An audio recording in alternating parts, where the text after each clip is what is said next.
বিশ্বের তৃতীয় বৃহত্তম গরুর মাংস উৎপাদনকারী দেশ চীন 2024 সালে 7.79 মিলিয়ন মেট্রিক টন গরুর মাংস সরবরাহ করেছে। তবুও দেশটি তাদের নিজস্ব চাহিদা মেটাতে পারছে না। বিশ্বের প্রথম ও দ্বিতীয় বৃহত্তম গরু মাংস উৎপাদনকারী দেশ যুক্তরাষ্ট্র ও ব্রাজিলের তুলনায় উৎপাদন কম হলেও চীনের বাজারে গরু মাংসের চাহিদা ক্রমবর্ধমান। দেশের 1.4 বিলিয়ন মানুষকে গরুর মাংস সরবরাহের প্রয়াসে চীন গরু মাংস আমদানিতে ব্যাপক নির্ভরশীল হয়ে উঠেছে। অন্যদিকে চীনে কৃষিপণ্য রপ্তানির তালিকায় গরুর মাংসের স্থান নেই।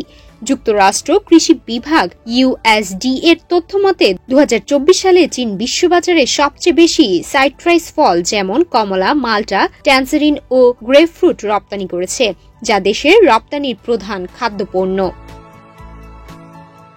ন্যাশনাল লাইব্রেরি অব মেডিসিন জানায়, গরুর মাংস উৎপাদনে বড় আকারের খামারের বদলে দেশের গরুর মাংসের উল্লেখযোগ্য অংশ আসে অসংখ্য ছোট ছোট খামার থেকে। চীনে গরু মাংস উৎপাদনকারী 90% খামার বছরে 9টির বেশি গরু জবাই করে না। এই ক্ষুদ্র খামারগুলোর সম্মিলিত উৎপাদন চীনের মোট গরুর মাংসের অর্ধেকের বেশি যোগান দেয়, যা দেশের গরু খামার ব্যবস্থার একক নির্ভর ভিত্তিক মডেলকে প্রতিফলিত করে।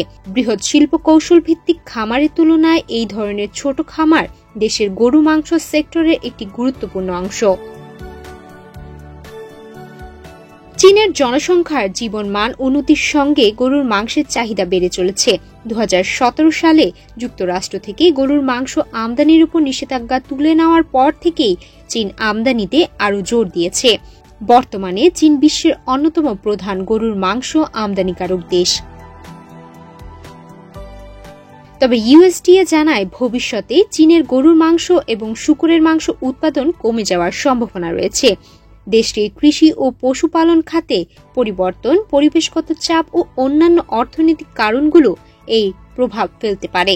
এর ফলে চীনের গরু মাংস বাজারে নতুন চ্যালেঞ্জ দেখা দিতে পারে, যা দেশটির খাদ্য নিরাপত্তা ও আমদানির উপর প্রভাব ফেলবে।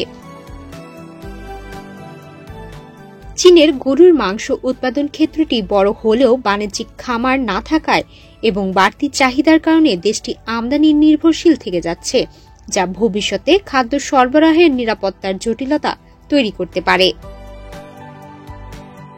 সুমায়া মিতু, বাংলাদেশ প্রতিদিন।